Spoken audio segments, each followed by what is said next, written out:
Everyone talks about the power of data-driven instruction, but what does that actually look like? Look no further than iExcel, the ultimate online learning and teaching platform for K to 12. iExcel gives you meaningful insights that drive real progress, and research can prove it. Studies in nearly all 50 states across the US show that schools that use iExcel outperform other schools on state tests. Educators who use iExcel love that they can easily see how their schools are performing in real time to make better instructional decisions. And iExcel doesn't stop at just data. iExcel also brings an entire ecosystem of resources for your teachers with a complete curriculum, personalized learning plans, and so much more. It's no wonder that iExcel is used in 95 of the top 100 school districts. Ready to join them? Visit iexcel.com/PM to get started. You're listening to Monday Matters, a Principal Matters podcast production. Hi, friends. This is Will Parker back with my co-host, Dr. Jen Schwanke, for another Monday Matters. Jen, we are in the middle of March. And, last time we were together, we did a Q&A where someone asked, what do we do with parents who come to us with an assumption that educators can't be trusted? And we said, maybe we should have done this as a Monday Matters. Well, guess what? We're going to go a little bit deeper, but really, we're going to go deep first with something you motivated me to think about. And that was from your recent newsletter when you talked about trust as the crux. So do you mind setting the tone for why you wrote about that? And then I just want to kind of dwell on that today because, and why you chose that title, Trust at the Crux. Right. So I was thinking about this because I was remembering being a seventh grader. And by that, I mean, I remember the time my very best friend simply stopped talking to me. She just stopped talking to me. And it was a horrible week. She got everybody kind of lined up to not talk to me. Long week. And then she marched up to me on Monday morning and said, okay, I'm over it. We can be best friends again. And we were, in fact, for many years. But I never really trusted her again. And full disclosure, I did the exact same thing to a friend of mine in 8th grade. I just stopped talking to her and I got everybody lined up to not talk to her. And it was mean and it was heartless. And I have no idea why I did it. Maybe power or whatever. And then when we became friends again, I could see in her eyes, I mean it, I could see in her eyes, she never trusted me again. And because of those experiences, I think I often think of trust as kind of as an emotion, as something that feels good. It's soft, it's inclusive, it's kind, it's being honest. But I have come to see trust as a little bit more clinical than that. And research would tell us that too. So what I mean by that, the work of Victoria Barlow tells us that trust is actually a judgment. It's an internal calculation that we're having all the time, which is this person going to perform as expected? Are they going to do what I think they're going to do? With my friends in junior high, they didn't. I didn't think that's what a best friend would do. And so that trust was broken. So when we put that on a principal's work, and principals are always wanting to be trusted thoroughly by parents, by students, by teachers. But it's almost impossible, right? Because with this work we do, so many times we don't perform or we don't act as expected. We may not have a staff meeting agenda the way it's expected. We may not give a discipline solution or decision as everybody expects. We may not back up a teacher's decisions or behaviors the way we're expected to. And so trust is always being tested for principals. And that, to me, you asked me to kind of talk about the crux of it. The crux of trust in leadership really is the relentless and I would say impossible attempt to meet conflicting expectations of so many people at once. Wow, Jen, what a way to start. Because I think it's so important to turn the light on in the room and go, okay, let's just call this what it is. Right. And I think as leaders, it is the vast complexities of this work that make it so hard. And so first of all, I am so appreciative that you've just named the pain of trying to build trust when people are constantly questioning your judgment or your integrity. And so I do think that the first step is just acknowledging that Mhm. there's always going to be someone upset, even with a good decision. There's always going to be someone. In fact, I've said it to friends and colleagues in coaching situations that usually a good decision ticks somebody off. Mhm. Um, and, because you're always making decisions based on the values that you hold for your entire school community. But then once you name that, I also think it's important to come back and then put yourself on the other side of yourself and ask, okay, naming that reality that may never change, that there's going to be conflict and pushback and people questioning my judgment. What are some things that I can be doing to minimize the fallout or to minimize the risks that I might put myself in of unduly causing people to question my judgment? Right. What would you say to a leader that there are some things they can be doing to try to at least step into that reality and control what they can? Right. Well, being fair, being methodical, communicating a why, being careful. If someone gets the short straw, right, are those reasons reasonable and understandable and explainable? Or are people walking around feeling like decisions are made willy nilly without regard to implications and outcomes? Mhm. Those are the questions that we need to ask ourselves in Yeah. order to, because I said this in the newsletter too, it's not, trust isn't about the content of our decisions so much as it's about the process of making them and the clarity with communicating them. So people people see, I'm quoting somebody, I don't remember who. People feel tone before content, Yeah. Well, I'll quote right? somebody. Can I Right, can I? there you go. Please Yeah, quote. so Daniel Pink, when he wrote the book When, When, which is all about the science of timing, he did tons of research around different times of the day when people make their biggest mistakes or they create malpractice or judges Mhm. make the worst rulings.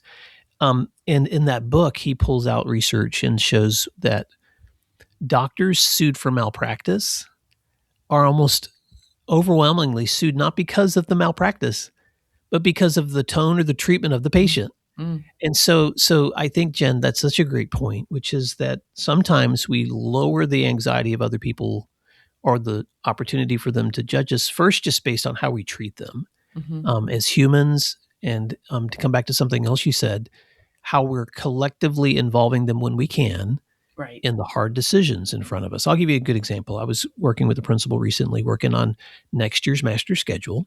And this principal knew there were going to be some changes that were going to upset people.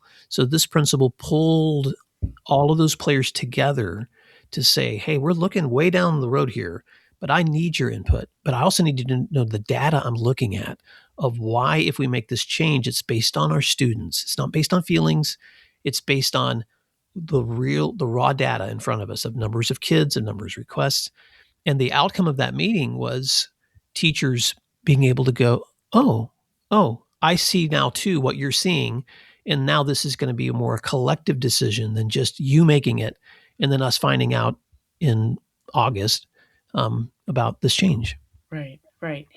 And I'm going to use that to say another thing that I feel deeply is the word transparent has become weaponized, I believe, Mm-hmm. by parents, teachers, communities who are saying you aren't being transparent. And many a school administrator is like, I don't even know what you're accusing me of there. What are you saying? It's a way to say, I don't trust you, cloaked under, you didn't tell me everything, or Right. I didn't get what I want.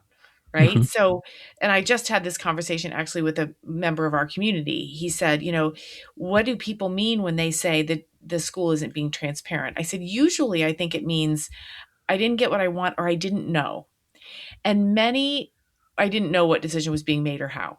And Mm-hmm. many school administrators are struggling with this. A friend of mine in Missouri actually said, I literally put everything on my website and still they say they don't know. They're not going to get this information. And then they say I didn't provide it. And Yeah. my answer to him was yes. That's true. Yes. Yes. And so the only way that you can continue, build trust through transparency is just continue to say, it was there, it was there. You can't knock on people's doors one by one in your town and say, hey, just wanted to let you know, we're going to change the school start times next year. You can just communicate as best you can. And when people accuse you of lack of transparency, they're usually saying, I don't trust you because I didn't know something. Yeah. I like to call that the other side of the moon challenge, which is, because when I was a kid, my dad would take us out and let us look through the telescope at the moon and all its beautiful craters. I didn't know that you can only see that one side, even if you're in China. I didn't know that the moon's face always stays one-sided on as it goes around the Earth, but it was a leader. I've told this story to listeners before, but I'm going to say it again.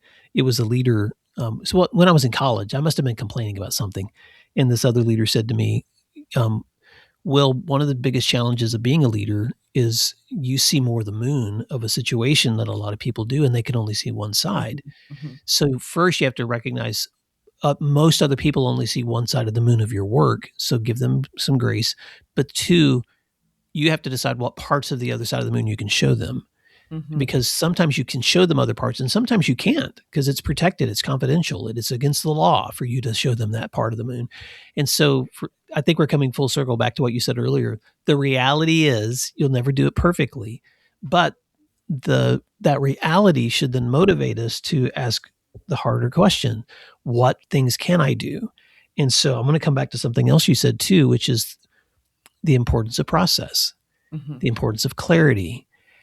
If I'm stepping into the environment that you've helped create as a school leader, are you answering in advance as many potential questions as you possibly can so that I've lowered the anxiety of my day or my expectations so I can get to the heart of what I need to be doing the hard work Right. on?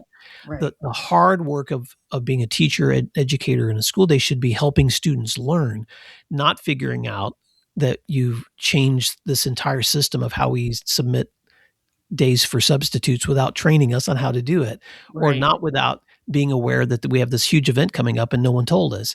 And so I'm just saying that, Jen, because you and I have been those leaders that had to learn the hard truth of, like, the more we can create those processes and expectations in advance, the more we're going to be able to communicate in a way that we build more trust. That's right. That's exactly right. Yeah. So I know sometimes I feel like I'm saying things that are like such no-brainers, but I'll never forget one time I was standing in a group. It was probably some kind of principal conference. I don't even remember the place now, but I think it was assistant principals. And I remember saying to them, we were talking about time. Somebody had asked a question about time management.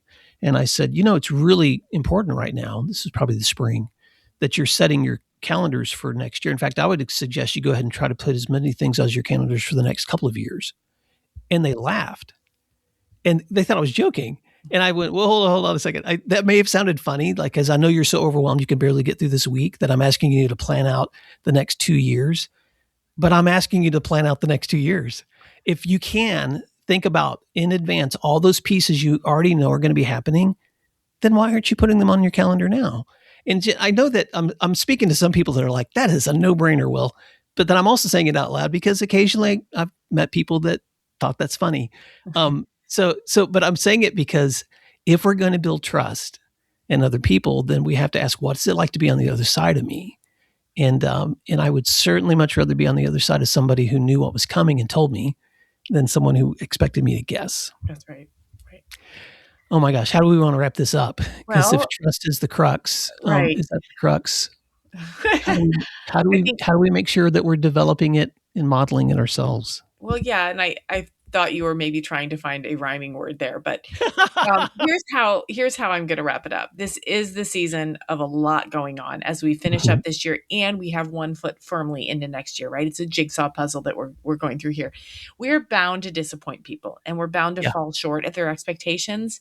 But we can always meet their expectations of care, thoughtfulness, giving the why as much as we can, and we can meet their expectation that they'll always see one side of the moon and maybe sometimes the other side. How about that for a wrap up? that's a good wrap up. Well, Jen, thank you for writing about this. And I do want to point people to one other source that's been super helpful for me is I've worked with principles around trust. And it's a book by Stephen R. Covey called The Speed of Trust. It's a classic now. But what I like about Stephen's book is it's painfully specific. Mm-hmm. Like let's take the area of self-trust, the area of relational trust, the area of market trust, and the area of community trust. And let's dig deep into every one of those categories and ask, how are you doing? Mm-hmm. And so if you ever want to read a book, in addition to Jen's book on trust, then that's another resource that I would point you to. But Jen, how can people stay connected with you and your wonderful resources? Yes, they can find me at jenschwanke.com. Email me or subscribe to my newsletter. And you can find today's post and all other resources that you may be interested in at williamdparker.com. And Jen, as we're stepping into the spring, I'll say one more thing. This is the time of the year where you and I are already planning out our next 2 years. And so I'd love to connect with anybody listening who wants someone to come in and work with their teams or welcome staff back or do some one-on-one coaching. So if that's something you think either Jen or I could help you with, or if you want recommendations of people we love, just call us or email us and we'll point you in the right direction. Thanks, Jen. Have a great day. You too.